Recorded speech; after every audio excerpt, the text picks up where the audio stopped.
the biggest takeaway is that the expected proposed rule didn't really change. So the proposed rule, for the most part, stayed the same, which usually happens. And then the exception is things may happen if Congress takes action, which is always never what you want to hear. And that's always that retro, oh man, they're going to bail me out in January, February, which nobody wants to hear that. But a 2.8% reduction is not a good thing. Again, that's, if you're looking at your margins, you're going, how do I cover that? Right? That means you have to do something different. The threshold for PT and OT combined, or rather speech and PT combined, is now 2410, which interestingly for the last 3 years, this is the first time it actually went down by a percentage, which usually goes up by 4%. It only went up by 3%, which is, I don't know what that means, but statistically they're kind of jipping us a little bit. And that 3,000 other threshold, that's not changing until 2027. So that's kind of like a nice runway when people are thinking and they're worried about, oh my gosh, what can I do with Medicare? Not much, right? It's basically the exact same thing. In practical terms, I think, though, Paul, Medicare, they're definitely auditing when it comes to these numbers. So we have seen across the country, I don't know if people have been bringing this up in your circle, but the KX modifier is, this statistical analysis of the percentage of claims that people are applying to their patients. You have to know what this number is. So across the board, if you have a patient, 20% of Medicare, your population, that 20%, you need to know how many of your patients are going over these thresholds. And the reason is because you're getting compared, and you are getting compared to your region. And if you get swept up in it, you will be audited. And the only way out of the audit is you have to have an 85% passing accuracy to be released. So it's not like, it sounds like jail, right? They actually release you, which is unbelievable. So, and these are multiple rounds that you have to go through, right? At least 3 rounds, and then there's possibly an overtime, and it's not fun. So very important, I think, that people understand that not a lot has changed. It's exactly what we expected from a dollar standpoint. Yeah, I think that's good. Well, so in terms of, I think you started to touch on this, but as you think about, so I was going to lead this into, what do we do as we head into 2025? You started to touch on this in terms of knowing your numbers, and I didn't actually realize they actually use the language of release, by the way, which is still kind of funny. Not funny if you're actually caught up in it, but it's kind of funny that they use that language. But in terms of what do we do about it? Is it, so let's actually break it up a little bit. So for example, you talked about the reduction, right? The 3% or whatever it was, 3% reduction or something like that. 2.8. See, I need detail guys, right? I'm just a directional guy. That's the problem. But so 2.8. So here's the thing, like, I think you would agree with me that amongst the physical therapy online influencer community, the fashionable thing to do is just yell into the void about another cut, and as if that's going to magically change it, right? The reality is we are where we are. That cut's coming down the pipe anyway. So maybe the first sort of deep dive we should probably go into is what do we do? Is it, let's get tactical. Like what, should we be starting to think about trying to renegotiate other contracts? We got to make up for that 2.8 somewhere. Like, do we, I know it's kind of maybe taboo to talk about it, but it's like, do we change the way we think about our schedules? We have to talk about it, because it can't be taboo anymore. We have to talk about the numbers. A couple weeks ago, there was obviously a big election. I'm not going to talk politics, but there was I put out an article. Really? I put out an article. It didn't matter who won, right? That was basically the message, that it really didn't matter who won as long as you had a fantastic game plan in place. And a lot of people in my position have been preaching about remote therapeutic monitoring. This is an area where the numbers, I know people on this show have definitely said multiple times, you have to do it. It's been a green light for almost 2 years now to actually use. And enforcement almost never happens immediately, which is really, that's keyword for try it. Go try it, see how it feels, and then you can make a good informed decision of, what are you going to do with it? So from a revenue standpoint, that 2.8 goes away real fast when all of a sudden you could generate, on average, I know I've heard high numbers, but it's about $140 per episode.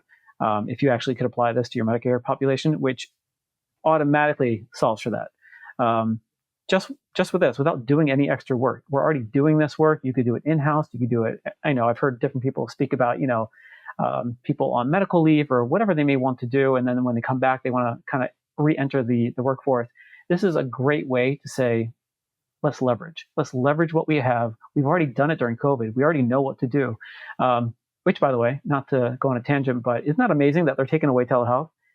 Right. It's like, hey, by the way, we know for sure, absolutely, this works. We're just going to take it away unless there's magic at the end of the year again. So they actually were getting this taken away from, which, I have mixed thoughts about it. I think it's mostly because people just stopped using it and they knew that. But also because we were the exception. So they allowed us in temporarily into this waiver component to say, hey, by the way, you can also play in telehealth, but it's going to expire. And it just it's expiring now. So that's going to have to be transitioned if people are actually having a business with this. So people are going to have to figure out what to do. I try to stay far away from politics, as far away as I can, although that's nearly impossible these days. But I think that's really more probably the expiration of that is probably more attributable to vested interests. like who stands to hurt the most if telehealth becomes, or remains? It's the in-person larger organizations that we won't name here or anything like that. So I think the flip side of this, or maybe the other way to say this, is that in my opinion, anyways, the worst way to say this, the other way to say this is that the removal or the expiration of telehealth adversely impacts the poorest and the weakest of us, the people that can't afford to take 3 hours off. They can't get that time off from their health employer and then get in the car and drive over wherever, that's the tragedy of the whole thing. But anyway, I don't want to mess up your thought process. I did want to finish at least with the fee schedule. So yes, please. That was not the win, obviously. There were two big wins that I'm sure you've heard about. The supervision, which, in the tech space, I'm sure you're familiar with the carve out that everyone got last year for remote therapeutic monitoring, which was fantastically interesting. Never saw that in my life. And so now everyone's on par. Everyone's doing the same thing with general supervision down from direct for outpatient therapy, which, again, just something to think about. And I know you like these kind of like pushing and poking type of things where like everyone gets the same degree. Everyone has, the same CEU requirements. The foundational knowledge is not different, but yet different parts of the therapy profession had different rules on how we were allowed to practice, which is very fascinating. Which, again, I'm not familiar with other professions that actually do that. This is very unique.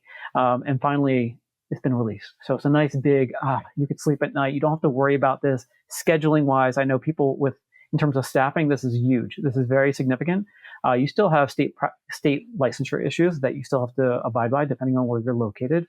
But from an overarching Medicare standpoint, huge win. This is really great. The second is the initial plan of care signature requirement, which I would love for someone to explain this to me.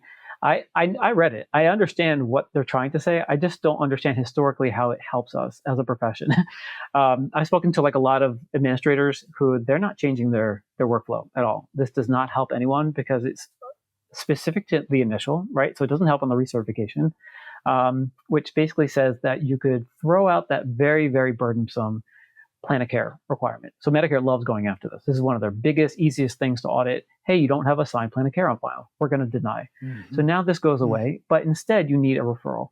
And there's a couple details that you need. One is that you need a signed and dated referral in the record. And then also you need proof that you're actually submitting the plan of care to the referring physician or whoever that may be within 30 days. So it's very similar to what we had. It's just kind of like almost reverting back in a strange way that now we're actually now under their control again as the physician, which we kind of need them to tell us what to do, which we don't. We have direct access. We're doctorate level profession. Very confusing to me. So overall, everyone's clapping and cheering. Great win for a signed plan of care and supervision, which is good to get a win, but it would be nice if the cut stopped.